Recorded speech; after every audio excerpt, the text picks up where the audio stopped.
Kaya po ko, kaya po. Para magkasya. Eh. Ay, nako. Pang-ilanan ba tong jeep nyo? Ay, 11 ho. Grabe ah. Bakit po? Dito ah. 11, pero karamihan ng mga pasahero nyo ang tataba. Kakaloka.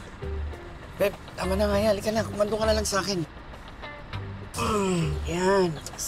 Yan, mas maganda sa para sa akin yan, Beb.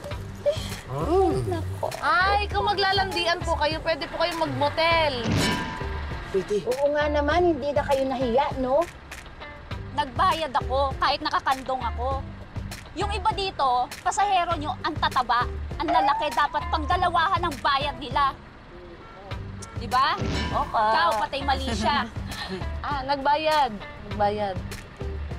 Oka, babalik ko yung pera niya. Pigilan mo ako, Oka. Nakukuha niyo yung gigil ko. Makakasapak ako, Oka. Maniwala ka sa akin, Oka. Lang makinig, okay? Don't do that. Be positive, okay? Makakapekto sa negosyo natin yan eh.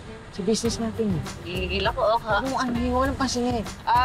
Kaliwaan po, sige po. Dalawa po, kasya po dyan. Sige po. Usog lang. Kaliwat kanan po, sige po. Arlande. Nanggigigil ako, Oka. Pakiusog po! Pakiusog! Parang awa niyo na ho! Bigyan ng karapatan ng bawat isa na makaupo!